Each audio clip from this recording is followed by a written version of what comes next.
النهاردة ذكرى وفاة صلاح السعدني، فعايزين نتكلم في مقارنة بينه وبين النجم التلفزيوني يحيى الفخراني. يعتبروا الاتنين من أكتر الاتنين اللي شهدوا توهج تلفزيوني في فترة التسعينات لحد بداية والألفينات، يعني آخر من أول 90 لحد مثلا 2010. يعتبروا من أهم نجوم الدراما المصرية والعربية كمان. الاتنين ما شاهدوش التوهج سينمائي يوازي التوهج الدرامي اللي هم توهجوه.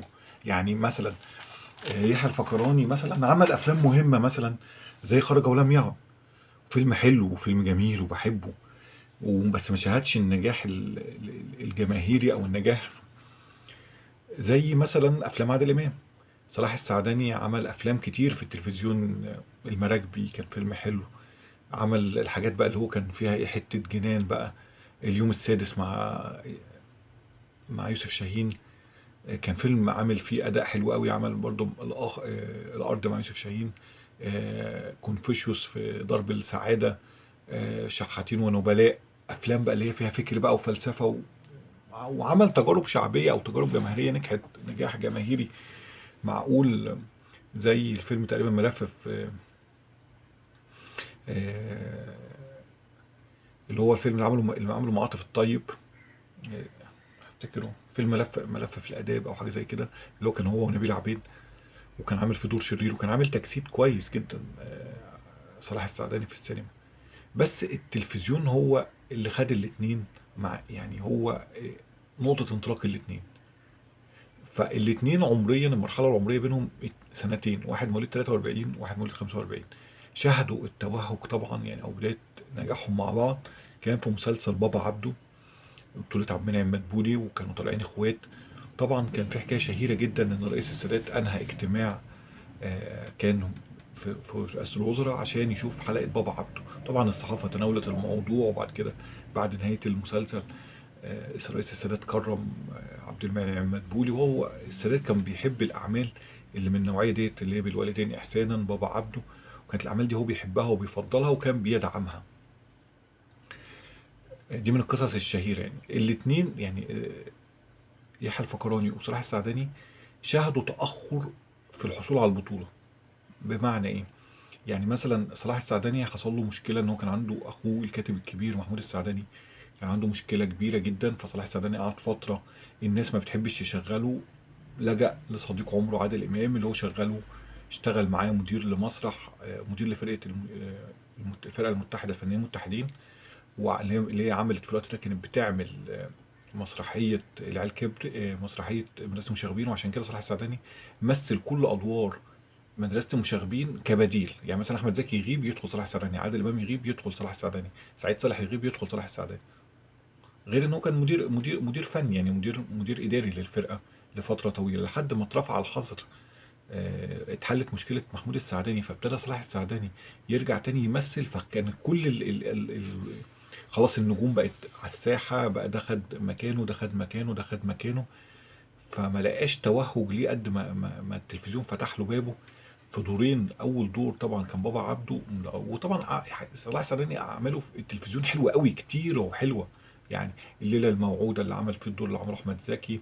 آه، المسلسلات اللي هي عملها، اللي هي بتاعت بين القصرين، قصر الشوق مكان دور عبد المنعم ابراهيم، آه، الناس في كفر عسكر، حلم الجنوبي، رجل من زمن العولمه، ارابيسك. صلاح السعداني لو انت عديت له ممكن تعد له مثلا 30 40 مسلسل ناجح. فصلاح السعداني ناجح نجاح تلفزيوني غير عادي، لا يوازي نجاحه السينمائي. يعني هو نجم في الاول وفي الاخر، نجم تلفزيوني ونجم تلفزيوني تقيل. وكانت المنافسه بينه وبين يحيى الفخراني مين هيبقى التوب السنه دي. يعني مسلسل الفخراني اللي هينجح ولا مسلسل آه صلاح السعداني هينجح. هما الاثنين شهدوا بقى المنافسه الفنيه الكبيره جدا في ليالي الحلميه. ليالي الحلمية كانت مبارزة فنية بين اتنين ممثلين تقال، دور سليم البدري ودور سليمان غانم.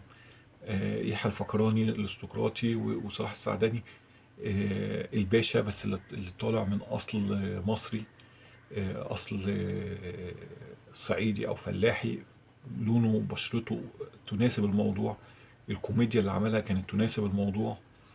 يحيى الفخراني كان طالع مثلا اصل بشواتي اجنبي، لون بشرته وعينه الملونه كانت تناسب الشخصيه.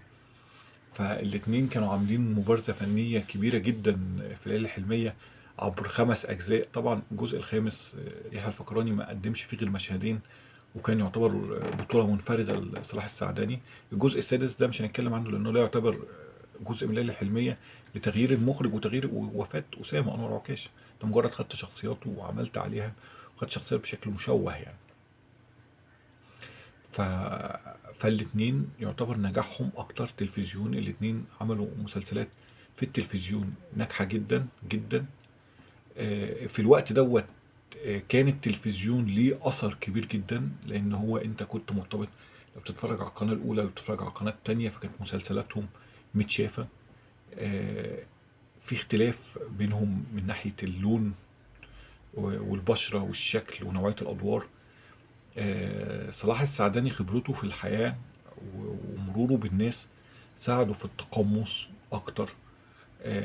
يحيى الفخراني عنده حته ان هو كان طبيب، وكان عنده فكرة اللي هو بيدرس علم نفس، وكان بيدرس الشخصيات بشكل نفسي ويبدأ يحللها نفسيا وينعكس على تصرفاته. فدوت طريقة تمثيل مختلفة خالص عن صلاح السعداني. صلاح السعداني حتة كده تحس ان هو ايه، قريب من جو محفوظ. يعني انا بحب له مسلسل ناس ما بتحبلوش، اللي هو حارة الزعفراني. المسلسل ده انا شفته حبيته جدا. هو مسلسل كتبه جمال الغيطاني عن اجواء الفتوات في عالم نجيب محفوظ. مسلسل حلو قوي يعني. بالنسبه لي مش من، انا بحبه. المسلسلات اللي انا كنت بحبها لصلاح السعداني ومش مشهور. بحس ان صلاح السعداني مصري قوي، قريب لاجواء مصر قوي. العمده ابن البلد، اللي بيشجع كوره، اللي متعصب للكوره. آه، في سمات كده يعني مصريه قوي قوي.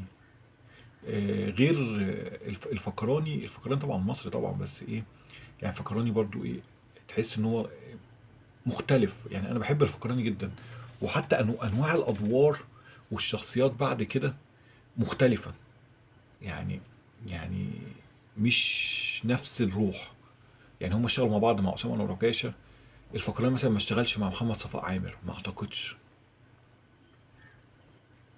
اشتغل مع جلال عبد القوي، احمد جلال عبد القوي، مع عمل صعيدي في رحيم، واشتغل بعد كده مع ابراهيم كمال مع عمل صعيدي في شيخ العرب همام. بس ما اشتغلش مع محمد صفاء عامر. محمد صفاء عامر في الوقت من الاوقات كان هو النجم الصعيد، او اللي هو البارز او في الدراما الصعيديه. شاهد بقى مين شاهد معاه؟ صلاح السعداني. صلاح السعداني اشتغل روايات اكتر، اشتغل روايات ادب. يعني اشتغل حاجات لنجيب محفوظ كتير، كذا حاجه يعني. اشتغل مع محسن زايد. فهو الاتنين يعتبروا نفسين، بس كل واحد خد سكه. ارابيسك، يعني ارابيسك دوت اكبر مثال على موهبه صلاح السعداني، مع انه ما كانش الاختيار الاول للدور. يعني ناس كتير جدا تقول لك الاختيار الثاني او الثالث. بس صلاح السعداني اثبت في المسلسل ارابيسك ان هو نجم تلفزيوني غير عادي، النجاح منقطع النظير. وارابيسك الاسئله اللي طرحها اسامه انور عكاشه في اخر حلقه رد عليها في مسلسل زيزينيا اللي هو عمله السنه اللي بعديها مع يحيى الفخراني، فتحس بالتكامل. كان مطلع بقى يحيى الفخراني اللي هو ابن الخواجايه اللي جاي من بره، ابوه مصري صعيدي وامه خواجايه، عشان يبرر، او شخصيه بوتشي او بشر عامر عبد الظاهر، غير شخصيه حسن النعماني. فالاتنين يعني مختلفين. الاتنين نجوم تلفزيون، الاتنين كان بينهم منافسه. كنت بتضمن اللي انت هتشوف مسلسل، يعني طالما عليه اسم صلاح السعداني انت، او اسم يحيى الفخراني، فانت هتشوف مسلسل حلو، مسلسل فيه فكر، مسلسل فيه ثقافة، فيه يعني مثلا رجل من زمن العولمة بيقدم رسائل شبه مباشرة في التربوية. يعني صلاح السعداني النوعية دي من الدراما الناس ما بتحبهاش دلوقتي، بس في وقت من الأوقات كانت الدراما هي البوابة للعبور.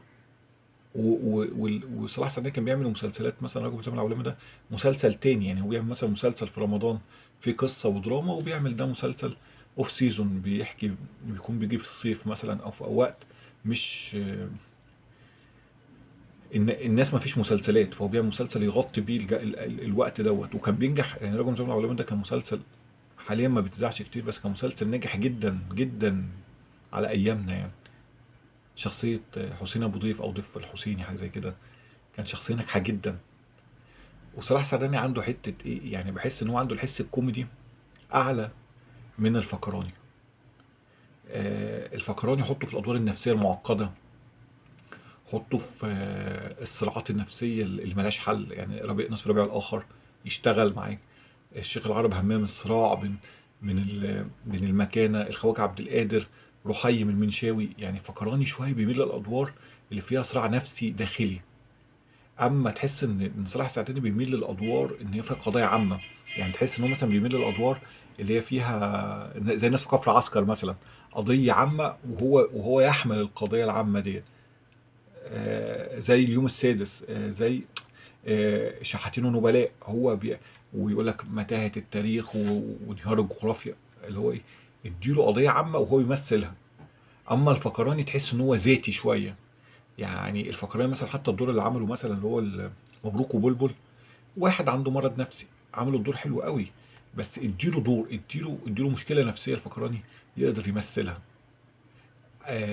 فكرة يعني اما صلاح السعداني تحس انه بيمثل القضية زي حلمي الجنوبي، يمثل التاريخ، يمثل. يعني تحس ان صلاح السعداني صورة خرجت من المعابد المصرية للتجسيد. يعني مش مجرد يعني مش مجرد مثلا ملامحه مثلا اللي هو مصري، لا ده واحد تحس ان هو مرسوم على المعابد. صوته، بطريقة أدائه، بملامحه. الفلاح المصري تحس ان هو الفلاح المصري، تحس ان هو الرجل الصعيدي المصري، تحس ان هو الرجل الشعبي المصري. لا صلاح السعداني كان حالة فريدة في تاريخ الدراما المصرية والعربية.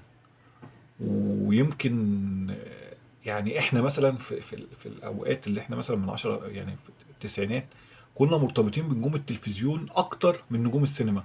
لانك انت مثلا بتشوف الفيلم مثلا مرة او مرتين، اما المسلسل كنت بترتبط بيه شهر. كنا بنيجي تاني يوم مثلا ارابيسك مثلا نناقش ايه اللي بيحصل في ارابيسك، ايه اللي بيناقش في ايه اللي حصل في مسلسل مثلا حلم الجنوبي. فكان في ارتباط نفسي بيننا وبين الدراما اقوى بكتير من السينما. فاعتقد الله يرحمه طبعا صلاح السعداني، وربنا يدي الصحه الفنان الكبير يحيى الفخراني وبتوعنا بالادوار. هي المقارنه مش هدفها المقارنه في حد ذاتها، هي هدفها ان احنا نتكلم عن اتنين شهدوا في وقت من الاوقات ظهورهم مع بعض ونجاحهم مع بعض، وكانوا حاله فيها حاله تنافسيه بينهم وبين بعض. وانا ما اقدرش افضل حد عن حد. يعني ما اقدرش اقول ان الفخراني احسن من السعداني ولا السعداني احسن من الفخراني. ما اقدرش طبعا. يعني الاتنين نجوم كبار واصلوا الحياة الفنية والدراما العربية بأدوار مهمة وفيها ثقافة، ونجوم ما بقتش موجودة حاليا ولا فنيا ولا ثقافيا. فبس ده هدف الفيديو، كنا بس بندردش مع بعض يعني. اتمنى يكون الفيديو عجبكم، واتمنى ان انتوا تكتبوا في التعليقات اللي انتوا ايه الموضوعات اللي انتوا حابين نكتبها او نتكلم عنها. وتكتبوا انتوا مثلا انتوا بتميلوا اكتر ايه مسلسلات افضل، السعداني ولا يحيى الفخراني. اعتقد الموضوع صعب، الموضوع صعب جدا يعني اللي انت تقارن بين اتنين من النجوم الكبار. شكرا لكم.